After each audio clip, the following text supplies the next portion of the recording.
Welcome to City Cinematheque, where the art and pleasure of the movies are the subject of serious discussion. I'm your host, Jerry Carlson, and I teach film studies at the City College of the City University of New York. Today, it's our pleasure to present the 1992 Chinese production, Woman, Sesame Oil Maker. This film won the Golden Bear at the Berlin Film Festival in 1993, and it's a notable example of how the Chinese cinema in recent years has taken on the theme of the changing roles of women as well as the struggle to modernize the country. It's a fascinating work by a master filmmaker, Xie Fei. We'll be talking about that and a number of other things after today's screening. It's a pleasure to welcome to City Cinematheque Professor Gina Marchetti of Ithaca College, a noted expert on contemporary Chinese cinema. Now, let's journey to the Chinese countryside in Woman, Sesame Oil Maker.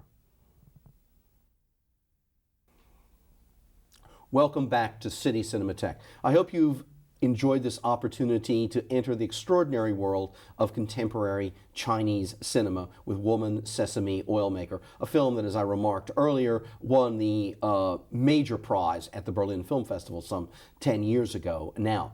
Here today to chat about that film with us is an expert on Chinese cinema, Professor Gina Marchetti, who's an associate professor of cinema and photography at Ithaca College, upstate here in New York, as they say. She's the author of Romance and the Yellow Peril, Race, Sex, and Discourse Strategies in Hollywood Fiction, which won the 1998 Book Award in Cultural Studies from the Association of Asian American Studies. Currently in press and forthcoming is From Tiananmen to Times Square, China on Global Screens, 1989 to 1997. Welcome to City Cinematheque, Gina. Thank you. It's a pleasure to be here. Great. Let's start with a kind of big umbrella term, and that is this whole notion of the modernization of China itself. I think this is a key aspect that binds many, many elements of this film together. What are some of the signs of that as an overall theme, but also structuring principle in this film? How do we know about that in the film? Yeah, that's an excellent question. You have to realize that this is a film that takes place and comments on the policies under Deng Xiaoping. And one of the principles of his regime involved an emphasis on the modernization of the economy, of technology, of science, and the military. In this case, you see the modernization of the economy, and that meant a move away from the communal socialist structures that were prevalent under Mao, particularly during the Cultural Revolution, and an emphasis again on family enterprise, the self-sufficiency of industry rather than kind of what was used to be known as the iron rice bowl, this kind of communal sense of the economy, a sense of individual enterprise, family businesses, what have you. And you see that here in this particular film. You see the already successful business headed by a woman. In this case, it's Miss Xiang Arsao, who is the principal in this particular film. And you see that she's already very successful in terms of being known in not only her village, but in her region. Right. As a sesame oil maker, a very small business that she's clearly grown since the liberalization of the economy. So you have this as something that everyone in China would recognize. Okay. You also have, at this stage, something that's a bit different, that Deng was very instrumental in putting forward, and that is the globalization of the Chinese economy. The film begins with a Japanese entrepreneur coming in, representing her company, Miss Xinyo. And Miss Xinyo has been attracted in the city to the sesame oil and is looking to expand her own business interests with what would be known in China as a joint venture. Right. And that's a venture where part of the economic initiative would come from China, and a lot of the capital investment and the international marketing and that end of the business would come from abroad, in this case Japan. Right. It's also interesting to note that Ms. Xinyo is not any Japanese businesswoman. She has a Chinese grandfather. And this is also a very important part of the modernization process during this period, this post-Mao period. And that is turning to the overseas Chinese and turning to these connections and interests, people who will understand China, people who might have either family contacts in China or other interest in China coming from abroad, bringing their knowledge to China. Hopefully also, in this particular case, she knows a bit of Chinese, needs a translator, but still has that sense of how to act in China, how to communicate with people, even beyond language, that I think was something that's brought up in this film that might not be apparent to every viewer. She understands the importance of the human connection that she has to Ms. Xiang. She understands the importance of giving small gifts, which is known as guanxi in China, which is very important in terms of business relations in both Japan and China. But in this case, would be very familiar to people in China, saying, look, here's something that's going on in the economy that we can recognize. On the other hand, there's a dark side to this. Yes, indeed. Let's talk about that some. Yeah, the film is quite critical of this as well. There's a dark side to these modernizations. Under Mao, there would be no question about gender equality. With modernization and the reversion back to family enterprises, there is. Because in China, as a patriarchal culture, inheritance is through the male. Now, when you move from a communal organization of labor in the economy, where everyone holds everything as a village or as a communal group, as a factory, what have you, as what they would call a work unit, there was no sense of inheritance. You didn't worry about whether your child was a male or female. Didn't matter. Right.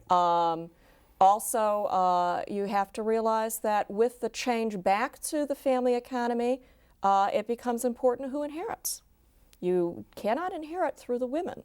So who eventually will get this Sesame Oil enterprise becomes very important for everyone in the family, not just the father, not just old Lu, who is the father in this particular case. It's not just his interest that's at stake, but Xiang, Ms. Xiang sees herself as also having a part in making sure that this enterprise is passed down. So that's where these old issues, these old patriarchal, very Confucian issues of inheritance and family structure become very important and troubling. Well, one of the things that fascinates me about the film, and I think that you've outlined so very, very well in what you've just said, is the way in which different patterns within Chinese culture that come, in a certain sense, sequentially, you can talk about, are being now experienced simultaneously. Yes. So that we have the implication that, of course, she, our protagonist, is the product, not the implication, it said, the product of an arranged marriage of the countryside before the cultural, the Cultural Revolution. So we have that, and her husband still is thinking through that mentality. We have the current moment of globalization, but then we have this reversion that's taking place, and all of this is taking place in the same town, in the same moment. Yes. It's almost like you can, in different experiences, you can be experiencing China 50 years ago, but you can be looking towards the China of 50 years in the future at the same time. I think that's a considerable accomplishment in the film to suggest the confusion of living within, in a certain sense, within different cultural patterns and different time zones simultaneously. Yes, that's an excellent point, and that's certainly the postmodern experience in China.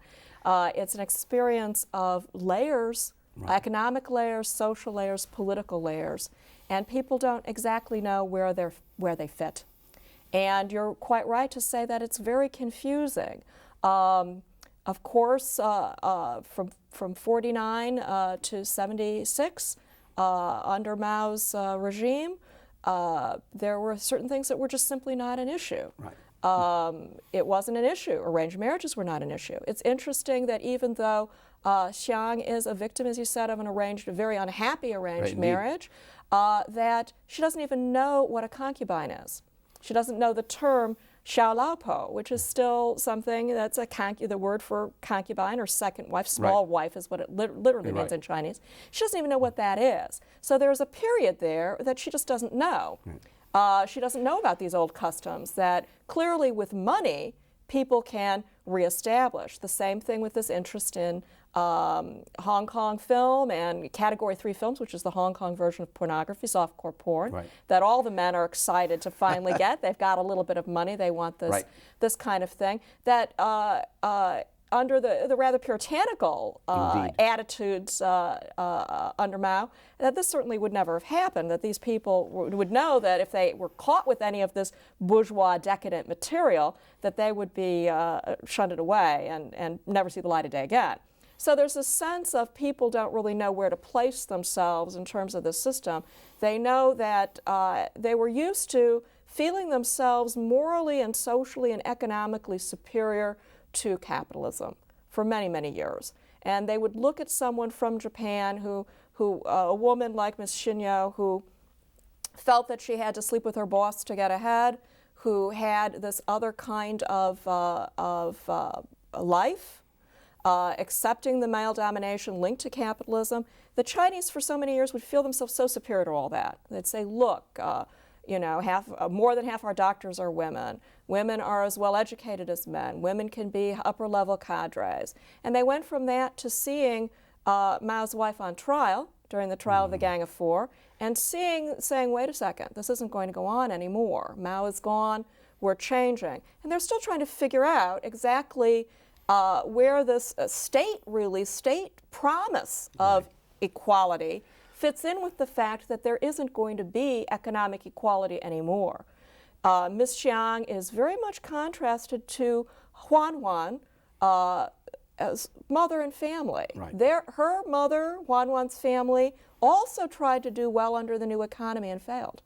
They tried to invest money in their fishing business, and they failed. They could not repay their debt and ended up worse off than they would have been under the communal structure, whereas Ms. Xiang, of course, did well and is able now to exploit them. So this is the kind of economic exploitation that was essentially unheard of for many years, reasserting itself under the guise of modernization. And there's a lot of, I think the one thing that I really particularly strikes me with this film is the real sense that the director Xie Fei has of the contradictions there. What's good for one segment of the society may not be good for the other segment of the society. And how do you deal with these changes?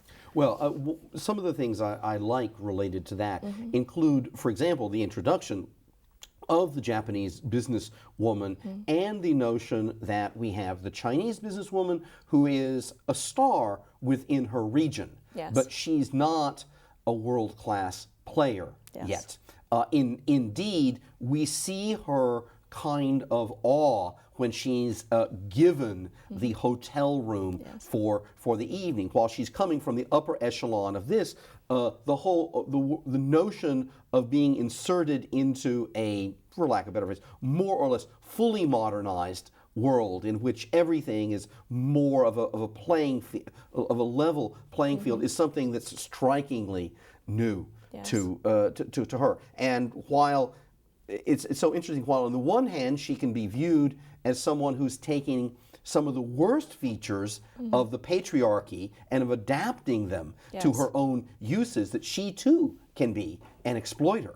Oh, indeed. Absolutely. Indeed, absolutely. And that's the reason, another reason why this film is so engaging is the fact that these characters are not simple characters. They're all quite complex. And Xiang is, of course, as the protagonist, the most complex. And she's not a sweet person. She has been victimized indeed by a system that she intends to perpetuate to the best of her ability. And she also is very interesting because she has quite a lot of sympathy for her own mother-in-law.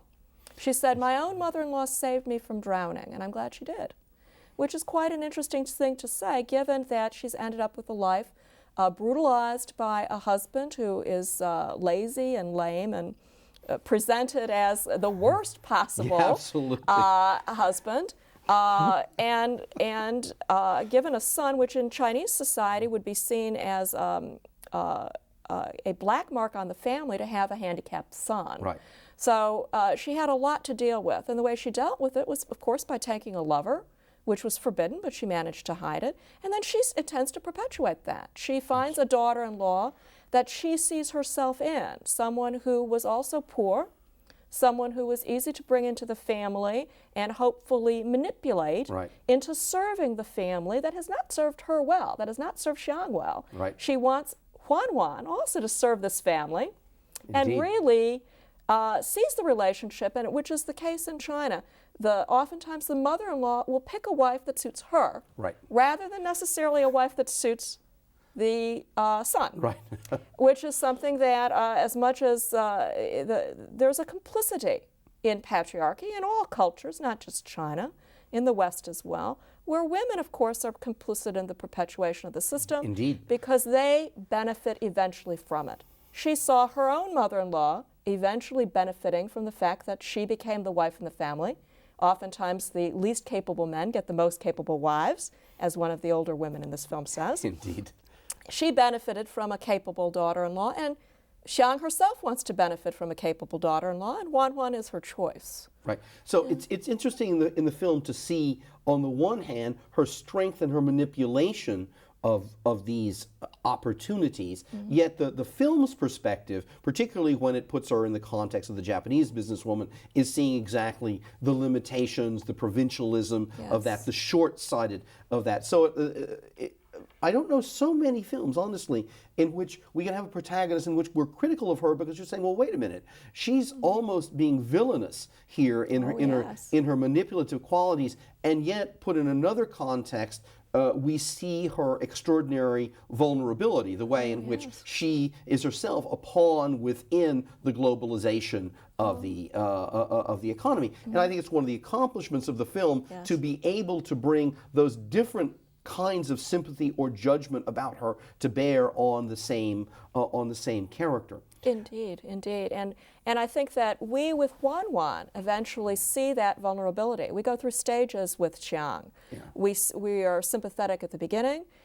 In the middle, we're not so sympathetic with the arranged marriage and the beatings. And then once again at the end, she's lost quite a bit. She knows at that stage that Dunzi cannot have children. Right. She knows that she's lost her lover, Mr. Ren. And she feels that she might have gained financially, but she's lost posterity. Right. And I think that Huan feels that with her and identifies completely with her when she says, "Who would want me now?" Now that's a good question. Yeah. I'm not so quite sure that she should be quite as forlorn as she is. Divorce is increasingly common in China. Huan, as a simple village girl who has no education and no money, might have limited prospects, but she probably could eventually get another husband. If not, Jian Hai, who might, like Mr. Ren, have his eyes set on a city girl and improving his lot by being able to relocate to the city, get away from the countryside. If not go back to her childhood sweetheart, at least find someone other than Dunzi. Right. Well, this brings up two twin issues to me.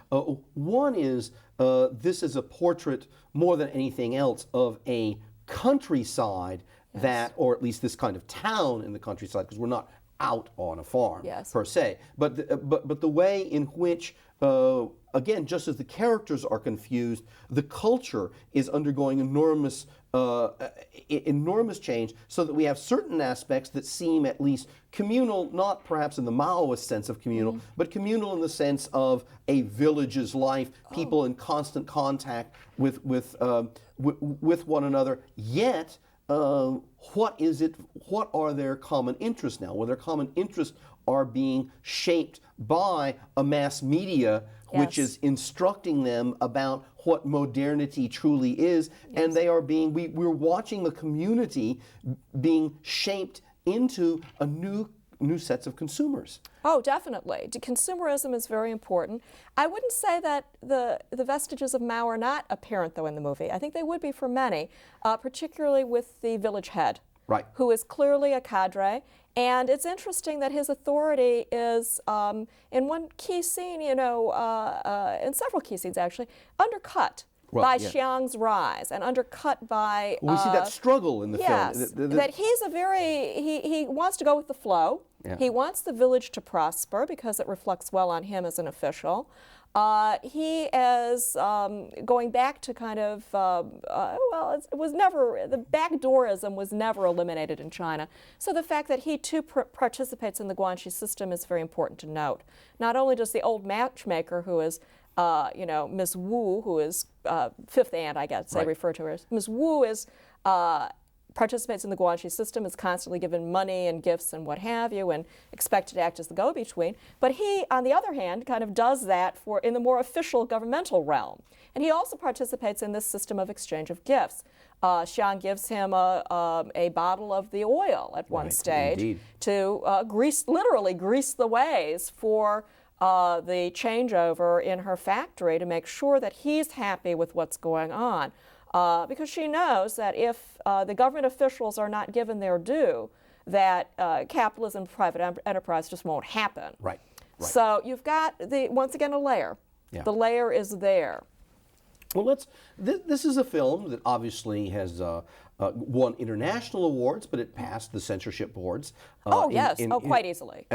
Very easily. So this raises the question of how this kind of critique can take place in certain levels of the film in a very explicit manner. Yes. But also there are codings in the film which are, we would have to say, are much more allegorical. There are ways in which certain situations or characters are going to be read differently by a well-tutored audience. Yes. So let's talk about the function of the handicapped or challenged, as we prefer saying these days, son, and how he fits in the story and the family, but also how he fits in an allegorizing of what China is. Sure, I think that's an excellent point. Dunze, for many people perhaps in the audience, will be a character that they might find disturbing. He is presented, we're not really oftentimes used to seeing mentally handicapped or mentally retarded people presented as violent, as beyond help. He's given, there's no attempt or any kind of network to try to help him or deal with him. There's a law, that's referred to in the film, in which he is not supposed to marry, supposedly because of his epilepsy, but also because of his mental retardation. And these are hygiene laws that are in existence in China. And these are all very disturbing things. We're not used to looking at the mentally handicapped the same way in our culture. However, he also, as you quite rightly said, functions less as a character and more as an allegory of what is holding China back. He represents the old order. He represents the patriarchal inheritance. He is the sole hope for this family for keeping this factory within the family. He is, unfortunately, quote unquote, backward. And very often in Chinese films, backwardness, social backwardness, will be represented quite literally by mental retardation. This is not the only character you'll discover in Chinese film that is like that. Well, it's worth, I think, just lingering on that for a second, in contrast with the Hollywood model in which characters like this one are more frequently than not highly sentimentalized. There's a great self-censoring within the scripts of what the total set of characteristics of the life would be, and frequently they tend to become foregrounded in American films because they tend to be actors' vehicles. So we see Sean Penn or we see Dustin Hoffman inhabiting this character, and we're appreciating the actorly skills almost in the foreground as opposed to learning anything very useful about how these people do or do not fit within our own society. So this is a very, very different positioning from the tradition, I think, that we're used to. Yes, it is quite different, and I think that once again, and I must give the director Xie Fei credit for this, he could have been used only as an allegorical figure, right, only as a cipher. But I think there is an attempt made to show particularly the relationship between him and his mother, and also the relationship between him and Huan as having a rather complex nature to it. His mother is very concerned about him, although she beats him. She also is trying to do the best she can for him and is very loving, oftentimes embraces him, apologizes after beating him, you know, takes care of him when he needs to use the bathroom at night. All these very intimate acts that right, are very characteristic on the one hand of traditional village life that we would see as being maybe quaint even customs right, of using the bedpan and what have you, are shown here as concern and a nurturing that goes with the fact that she is so disappointed to have to deal with this. On the other hand, it's the same with Wan. Wan wants to escape from him. He's beating her. right. But she also has concern for him. She returns to her marriage. She realizes that she has obligation, and not only to save face for her family and save her family from financial ruin, but also she feels a sense of obligation to him personally. Earlier in the film, there had been shown a friendship between the two. Right. When they were in the lake playing. She had seen him as a childhood playmate. So there's this complexity to village life that Xie Fei has his finger on. She's a village girl. She knows that he's a village boy, and she has certain obligations. And Xie Fei doesn't let the characters run away from those obligations. They remain embroiled in them, for better or worse.